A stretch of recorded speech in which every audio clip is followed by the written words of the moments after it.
Patty, how you doing? Good. Those are solid sessions. It's- Yeah, yeah. I'm like, they were good. The guys came prepared, good content. I think if anyone made it through the every one, please email us or text us. We'll give you a gift for making it through all 6 sessions. That'd be I'm impressive if you made it. gonna throw that. Somebody's gonna throw that on Reddit, Yeah. and then we're just gonna get like Oh, we have an 6,000 attendee people. list, so we'll know. It won't be Okay. hard to validate. All right. All right. All right. Yeah, Well, but Pat, I was thinking we could start with themes or just some of your favorite things, and then we can go session by session and just give a quick rapid fire yeah, recap. let's do it. So one thing thought interesting when we did SolarConnect the first time, if you remember, we talked a lot about customer experience. That was like a big on the forefront. And I Mhm. feel like with all the turmoil of the industry this last year, like everyone stopped talking about that. Like all you hear people talking about now is domestic content, safe harboring, and fiat and inventory challenges. And so I am glad on some of the panels, customer experience did come up as a focus, and we can't lose focus with the challenges we might have. We need to always remember at the end, someone is getting solar, and the better we treat them, the better it's going to help everything else we're doing in our business. So glad that came up a few times just because sometimes that can get lost in the noise. I think if we even just look inward at our own business, when you get distracted by all of these things that you can do and you stop focusing on the things that you're actually doing and stop and which is in understanding who is the end user. The end user is the homeowner. What Mhm. is their experience? And we have a slightly different end user, but as I think personally, as we have focused on our end user and made incremental improvements over the last year or two or three, our business has incrementally got better. And I think every time we get away from that, Enerflo, installer, manufacturer, whoever it is, as when we start to deviate from that, we start to see fall off because we were leaving our core competency. That's how why we were successful in the first place was that core competency. That's where the magic is. And we need to latch onto that. We need to double down on it.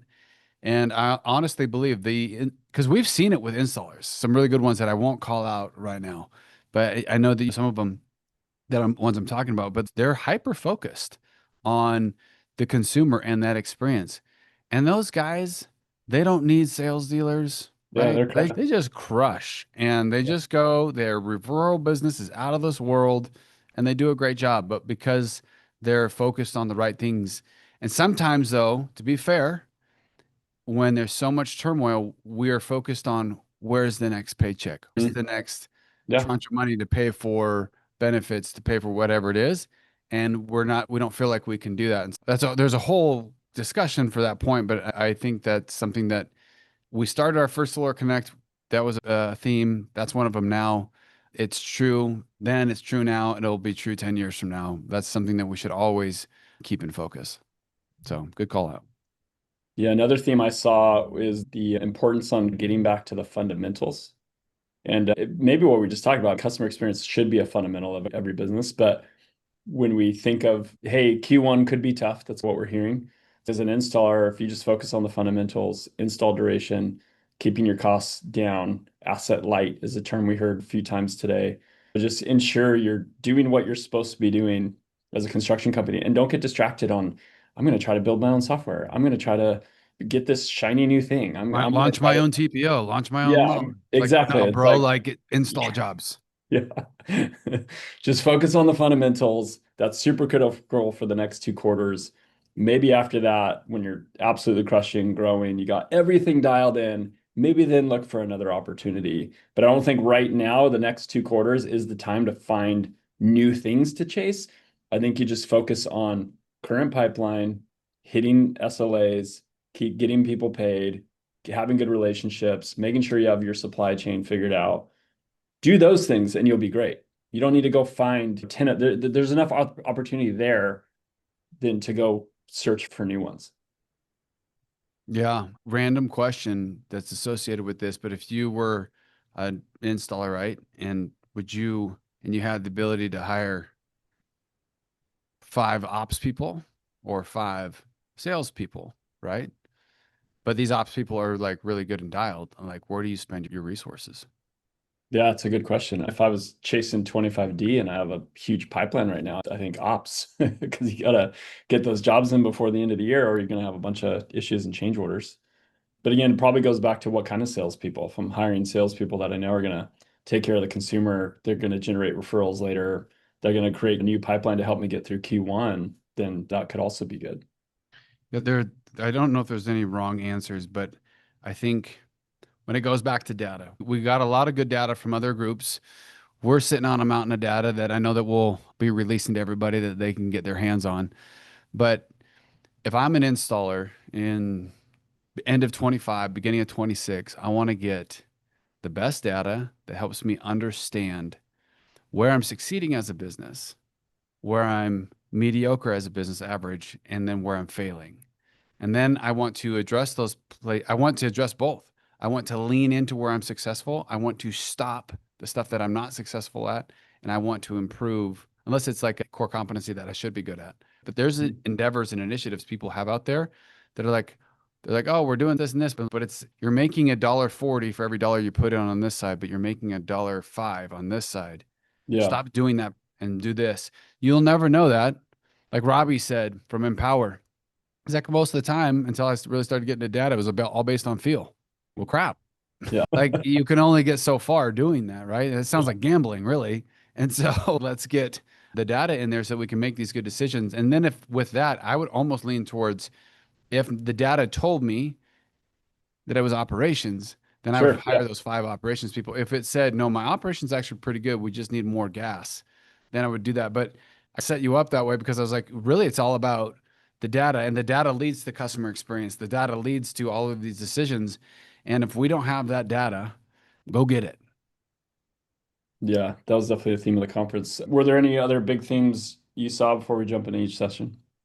No, we hit on the main ones, but I'll go back to my little rant that I just said, and I wrote it down here and it was actually during our data session. But this is what I wrote down. Our data is telling a story. Are we listening? Yeah, And that's that simple of a question. And Venki was talking about it from SunPower, but it's like our entire industry is data driven from the designs. I mean, from the equipment, how you lay stuff out, measurement, everything. They're just yeah, huge amounts of permeated data. with data, Yeah, right? And so it's kind of all this data is like directions. And meaning how the data is laid out is like directions. Are we following the directions? Are we following the breadcrumbs? Right? Or are we just going off road and doing what we want? And most of the time, and we're not immune to this as Enerflow, a lot of times we go off road, right? But and so it goes back to that, and that I think is the main theme for me for this entire thing is our data is telling a story. Are we listening? yeah, maybe we should just start with that session, maybe go out of order here, because that's actually what Bob Fox said. He said data is all about storytelling. And if you have the right data, you can go tell the right story that's needed either to the sales rep or the consumer or to your ops team or whatever. So that session was really great. One of my favorites probably of the day. Some really great nuggets. Were Those you? guys Oh, came you weren't here. moderating it, No, so I was Scott like, was. Yeah, Scott did a great job. he And did. Scott's Talk about background. Dungeons and Oh, Dragons. There was some good yep, call outs there, Scott. Nice. yep. Well That done. was good.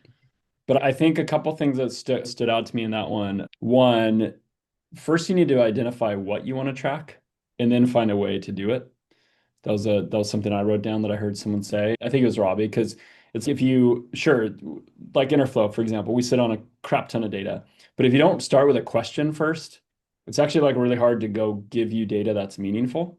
So a lot of it Yeah. has to be curiosity. How am I doing in this thing? Or hey, how is this utility compared to this utility? What are my timelines here compared to here? If you start with good questions, then you could say, okay, now we need to go find data that gives us the answer on a consistent basis. Yeah. And really, those questions should drive your data strategy.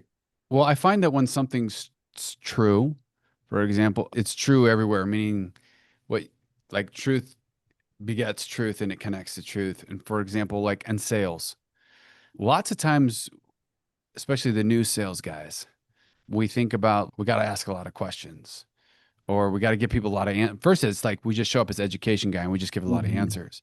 Then the next level up, you're like you're asking a lot of questions. Really, if you want to pull all the layers back, and this goes back to what you just said, To get the best answers, you have to ask the best question. And to get the best question, you're probably going to spend 90% of your time and effort formulating the question and going through iterations of what am I solving for? What is the right question? What is the question I should be asking? And I think that is one of the key pieces to data. And what we've even been seeing as we've been combing through this just mountain, Everest of data that we have, we're just looking and we're like, holy crap, there's so much here. What is the question we should be asking ourselves? And I think that's going to be the greatest challenge and also the greatest opportunity for reward for an organization is sitting down, creating space with your executive team and your leaders and asking the questions to get to the right question. And then once you figure out, oh, this is the right question, then you jump in and find the data, which will give you the answer to that. Because once you have the right question, getting the answer isn't historically in a lot of ways, it isn't the hard part. It's the asking the right question. Yeah, well, at least a question will identify where you need to get it and any holes you have on getting it. And then you can change your operation or process to make sure you're tracking it so that you then have it. But I think that also leads to another thing I got out of that session, which we mentioned on one of the themes, is sticking to where your fundamentals. Keep your costs low. Don't spend money where you don't have to. Be frugal. That's really critical. And so if you think about that, a question you were just talking about, okay, where in my business can I measure costs or duration or what jobs am I losing money on? Those types of things, go identify those. That's a great starting point. And then that can help you ensure you keep costs at bay so that you can make it through the next 2 quarters. Yeah. I also liked what we can go data. This was Venki. I liked what Venki said. It's just be good, Hmm. then try to be best in class. Sure. Yeah.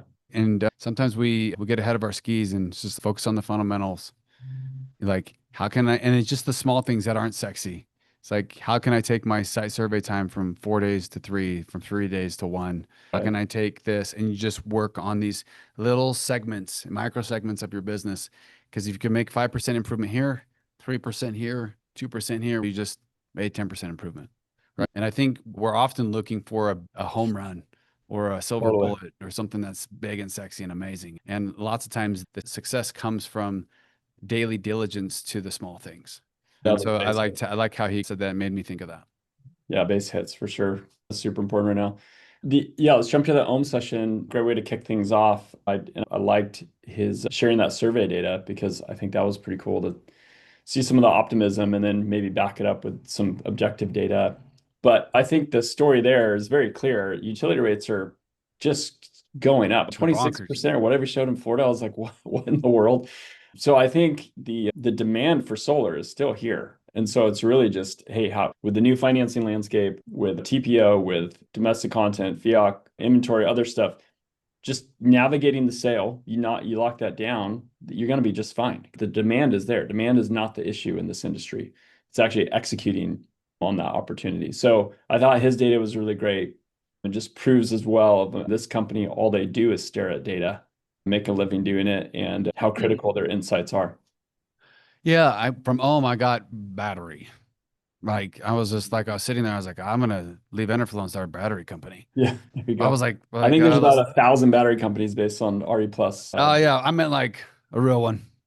But no, but there's so much opportunity with battery, meaning like attaching it to already existing jobs or retrofits, to selling it as standalone, to selling it combined with solar. But which plays into the second note that I have on Ohm session, which is something that we toyed around with and we talked about, right? Because we have the capacity to tweak our software to do other products like HVAC Yeah, and sure. window roofing and other things. And it goes back to my favorite quote, but we get so caught up in the fact that we should or that we could that we forgot to ask if we should. And so we really asked ourselves, should we do these extra things or should we stay focused in solar? And we chose to stay focused and double down on solar. I love that his data was saying, guys, like you can go out and do these ancillary businesses with HVAC and all these windows and all these other things. You can do that and make money. There is so much opportunity here. There's fewer contractors. The demand is higher than it's ever been. People need it and want it more.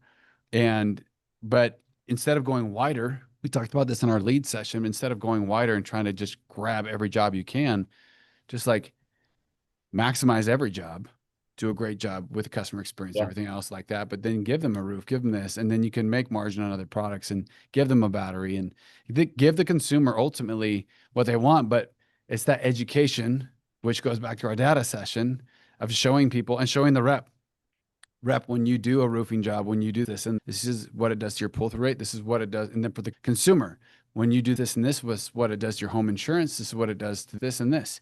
And I think as we start to take data and actually start putting into the already, there's a lot of really great pieces of our industry. But as we start to put it into that machine, I think we're going to see a maturity that people have been wanting for a long time. And I think that's going to come to fruition. Yeah, that's probably a good transition to the lead panel, as you were just talking about that. My big takeaway there was it comes down to trust and how you build that with the consumer. If you can use data and educate the consumer on, hey, yeah, you have solar, that's been great for you, but now we can attach a battery and now you can see these benefits. Or when you're selling solar in the first place, talking about resiliency, talking about how a battery can help, educating the consumer, building that trust, showing what you're talking about, you're not just trying to get a quick sale. I think it is a huge part of closing rates as they were talking about. Yeah. But I think the other trend there is I've met with a lot of installers over this last year. A lot of them have talked about, I'm going to build a call center. I'm going to take leads on myself. And this goes back to the fundamentals we're talking about right now, as we're talking about this, is that where I would focus as an installer to go try to build that out? Because that is hard. When we're saying that speed to lead needs to be, what was it, 30 seconds or 10 minutes? Otherwise, Yeah. you lose everything. Can you really build an infrastructure and the tech and the people and the bodies needed to dial within 10 minutes of getting a lead? I don't know. I don't know if that's a challenge I would take on if I was an installer right now. Yeah. It's really, it's an interesting, I want to say conundrum, but like situation that we talk to with people all the time. Build my own software or review software. Yeah. Use the service, don't use the service. My question is, and I wish I had some installers down here right now that want to do that. But like, why do you want to Mhm. do it? They'd probably say Um, margin. They'd probably oh say yeah, margin. yeah. I think there's two answers. There's Yeah. control, or they think that they can make more money on it. And but I think that we discount, and there are some groups, and we know some of them that can do that, And they have it. Yeah. and but they're mature organizations. These aren't Yeah. They've like been doing it for years. these aren't, yeah, there are companies that have existed for 15, 20, 30 years. They have a solar division. They do these other things. Those groups can do that really well. A lot of these scrappy guys, do you really want to take 10, 15, 30% of your cash flow and your resources and then 50% of your brain power and bandwidth and put it over here, right? When you could just pay somebody to do that for you. Mhm. Yep. And again, it goes back to the Vinci quote, just be good. And then you can work on being best in class and being great later. But be good for Q1, be good for Q2, and then keep doing. And as soon as you hit some financial goals and you can hire the right people, but it reminds me of something that happened to you and I, right? Just to open this up to SolarConnect, but it's like you and I have some very specific core competencies and things that we're really passionate about. We would get pulled out of those things because there was all these other things that took on our plates that we had to go do. And because of that, the business suffered because we weren't making our highest level of contribution. So if you're listening to this as an installer, sales org leader, it's like, what is your highest level of contribution that you can make to your organization? That's what you should be doing. That's what you should be myopically focused on. And then you should have key individuals that can help assist you in that. And until you guys are crushing that, don't move on to anything else. That's my personal feeling on it. Yeah, now the other takeaway from that though, if someone came to me, they're like, Pat, I'm doing this, you can't stop me. But where do I start? The other thing we talked Mm, about on that panel is you're sitting on thousands of free leads. yeah. And that's your own data, your own customers. So if you're gonna spend the time to spin up a call center, spin up reaction times and age lead and dialing and all that stuff, do it on the data that's free instead of going to spend a ton of money on buying leads or generating new campaigns, competing with everybody else who has dialed in processes, spend a ton of money to learn. That probably is not the most cost-effective way to do it. Why don't you learn on your free data rather than going to buy new data to go learn? Yeah, I like how you gave the flip side on that. And you're right. I won't say the installer's name, but there's one that comes to mind right now that he shrunk his footprint Went from doing 400 installs a month to 80 to 100 now. But he does service work, attaches batteries, and then also has created monthly stream of income by service plans for people, right? Yeah. To go out and do stuff. He makes more money now than he Hmm. did when he was doing 400 because he's going in and giving that customer, going back to it, he's giving that customer an experience. Yeah. And he's using his own leads though. So he's going back to the thousands of jobs he's installed and he's monetizing them again and again. And so, yeah, start there and then start going out. But I think because of the one and done mindset with solar, we're like, oh, one, okay, let me go to the next one. No, stay here a little longer. Stay here Yeah. a little longer. So moving to the finance panel, a couple of things to touch on was one, I thought it was interesting. The financiers themselves agreed that installers should diversify. So I think that was cool to hear because sometimes you might think an installer or a financer would be like, no, dude, go all in on me. I'll take care of you. You don't need to look anywhere else. But they're actually, I feel like a lot of sessions today just focused on the overall health of the industry. And I think Jordan Lee said it best. I think recently people woke up to everyone needs to do well in this industry and we need to look out for each other. So yeah, I agree with that. But that was one thing I liked hearing from the financiers in that panel. Yeah, guys, diversify. Use me, but also have a loan strategy, have a cash strategy, have a maybe another TPO where you don't do domestic content for pricing or whatever. So I think that was good to hear. And then I think the other one that they talked about is just again, we talked about Q1 could be turbulent for people. Make sure you're focused on cash flow, you're focused on doing deals where you can make the highest margin and be asset light. Don't try to buy up inventory, safe harbor, do stuff yourself. Like use partnerships, use TPO, safe harboring, or distributors, and try to just stay light as a company. Yeah, I like that. So yeah, so there are some good things in that one as well. And then the other one, which tied into this as well, was the manufacturer made in America. Talked about FIAC and other stuff. That was a term we didn't even talk about a year ago, and now everyone Yeah, talks about it. it was fun to listen to Jordan like bite his tongue on how he loves sales reps. That was my one of my highlights of the day. Yeah, But he had some great, very pragmatic yeah, thoughts on it because lots of times I think, oh, it's not safe harbor. Oh, it's not I this. It's can't do not it. that. Yeah, Sky's falling. We're can't screwed. do it. Yep, Life's over. for sure. And he's like, they don't care. So I guess I don't care. And he's doing well. He's growing. I think it was just a good confirmation to me that things aren't always bad as we think they are. And just keep doing what you're doing. He's run a good business and he's got sales coming in, but he's not bending over backwards to jump through this hoop, to jump through that hoop, to jump through that Yeah, hoop to save 10 cents, 15 cents. He's like, no, I'm yeah, just going to do more volume and do this and then not worry about all the processes and everything else I have to do. And there will be some groups that build their whole business around jumping through those hoops.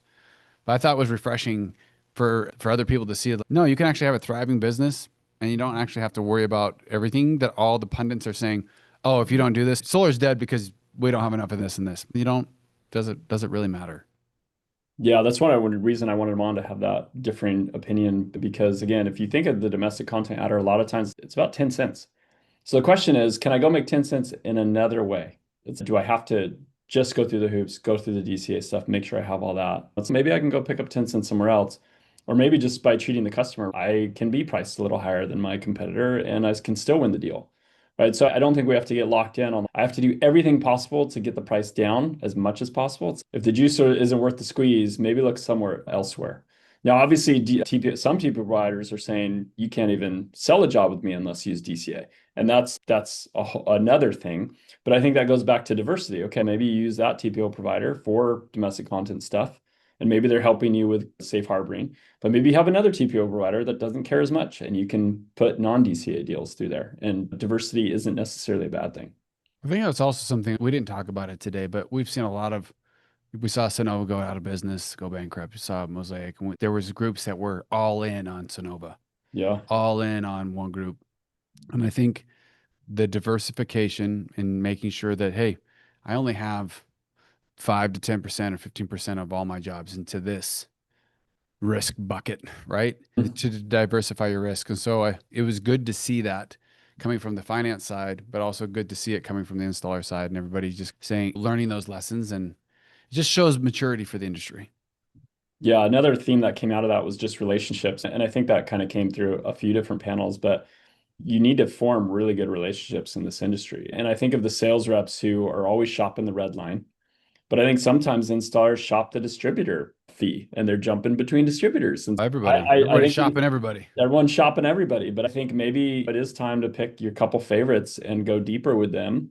And maybe you end up paying 5 cents more for a panel because you're using one distributor over another one. But maybe that forges a better relationship that's going to help you lock up inventory or lock up other things later. So I think too, we don't want to be short term on our relationships. I think just like we think about the customer experience, Mhm. let's think about our vendor experience or our others that we need to have relationships with. Maybe we need to think a little more long term.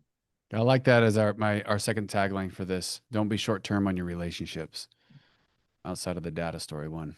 I like that. Yeah, because how often do we see sales reps go shop a short red line and then that installer didn't pay on time or went out of business or had, and it's like, okay, how much was that low red line actually worth? Where someone else you pay a little higher, but you get paid on time and Yep. they have good SLAs. Yep. Yeah. And then the last one you just came off of was unlocking revenue with completion rates. What were some of your takeaways from that one? Nothing that I didn't know before going into it. it.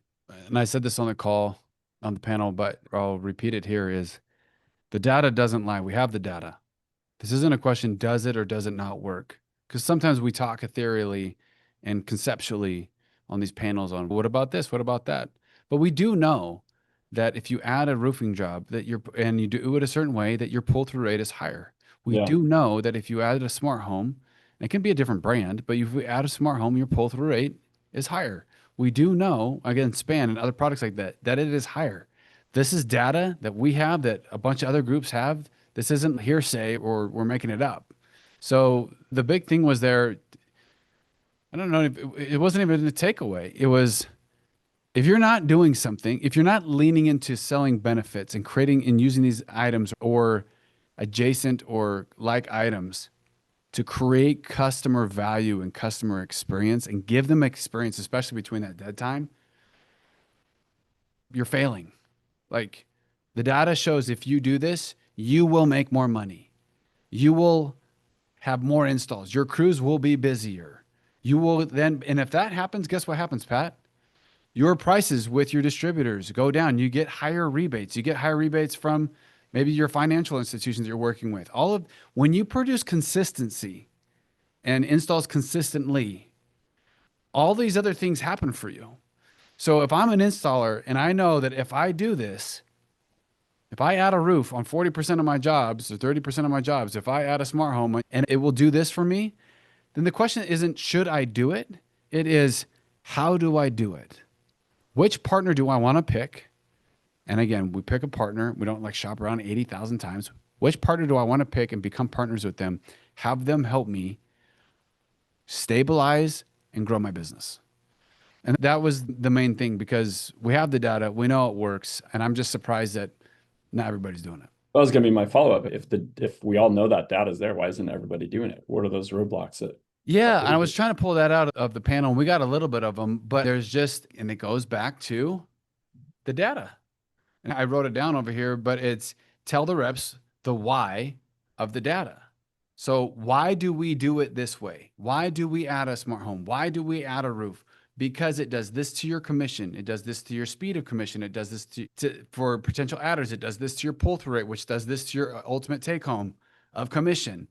If we would take data and show people how it affects them, and then do that with the consumer, and do that with the install crew, do that with everybody, do it with everybody. And then you would change the narrative. Because right now the narrative is a scarcity narrative. Hold on, wait a minute. You want me to pay 2 grand? Well, where's the money coming from, Pat? Yeah, for sure. Is it, Is is that it coming my, from my is commission? it Yeah. my commission? I'm not going to do that. I'm only making 15 grand on this job. I can't afford to pay 2 grand. I'd only make 13. No way. It's like I'm making fun, but it's also serious. Like they don't want to pay for it because in their mind, I don't have to Yeah. because I'm not going to see Bob again. I'm going to sell Bob. He's going to get installed. And then the installer, ABC Solar's got to worry about it. I'm going to get paid my 15 G's and I'm going to move on to Sally and to Greg and to Eric and I'm going to sell all those people. And so there's the mindset of, and the next one, and the next one, and the next one. Instead of building a book of business, there's just a couple pieces there. So I don't want to pay for it. And then the rep doesn't want to pay for it. Then the installer is like, bro, I'm operating on 5% margin, Yeah. 3% margin. You want me to pay 2 grand for this? Are you insane? And they're like, I don't want to pay for it. And so everybody doesn't want to pay for it because they don't understand the benefit. And I'm a firm believer, if they understood the benefit because of the story the data tells, which we need to do a better job of, and so does the industry. But if we could do that, then they're like, oh yeah, of course I'm going to sell a roof every single time that I possibly can. One, it makes me $500 more, but two, it does this and this for a consumer, and everybody wants that, right? Of course, I'm going to give them a brand new panel. Of course, I'm going to give them a battery because of this. But you'll find the same thing with batteries. Why don't reps sell batteries every friggin' time?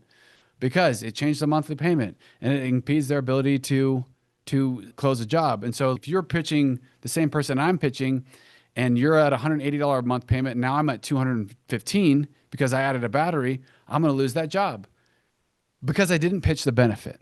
And then and so I don't understand it and believe it, and the consumer doesn't understand and believe it. The installer doesn't care; he just wants to do the install for the most part. So it really comes down to the kind of those aspects, in my opinion. Yeah, that was one of the takeaways there that I heard just listening to you guys was just hit it up front. I think that was what Jake was talking about is if you're gonna add Yeah, a roof, just pitch it up front and make it like, hey, you need a roof and make it rad. I'm gonna get you a great job, great value, and we're gonna finance it this way because that's better for you than wrapping it Yeah, in this way. And just hit it head on, use it as an asset, not as a yeah, liability. yeah. I loved it when he Um, said that. yeah, and so I think that goes back to just consumer experience, not being too short-term thinking. Just look at these benefits of ways that you can help educate the consumer. And then if they're on board, that's going to lead to a better pull-through rate anyways, because they wanted that thing in the first place, because you convinced them that it's the right thing for them. Yeah, I think that's the third tagline I would write down is don't make things assets, not liabilities. You should be everything that you're pitching someone from the installer, from the site surveyor to the sales rep, the customer support. They should all be additive assets and not liabilities. But oh, I'm so sorry, we're going to have to do this for you. Hey, great news, Pat. We are going to be able to get you a brand new panel. Instead Yeah. of being like, oh crap, dude, we got to get you a brand new panel. It's $1,500. I'm like, we're going to be able to get you a brand new panel. We got you a phenomenal deal. We're going to do all the work for you so you don't have to find another contractor who's going to do this and this for you. We built it right into the job at $1,500 adder. It's going to be awesome. It's the Yeah. same Totally. thing. It's an asset versus a liability. So I like that Jake called that out. Yeah. Sweet. I think we hit on every session, some of the key takeaways. Another great event. Panelists were awesome. Just our hope with all this and our vision is we wanted to up-level the industry, try to share this knowledge, make everyone better. And I think we accomplished that today. So Yeah. Great job. Great job, Enerflo team. Shout out to Brent and Rebecca and Jenny yeah, the for whole team. doing a lot of the work here. Phil also for getting participants, but really appreciate everybody. Absolutely. We'll sign off till next time. Okay. See ya.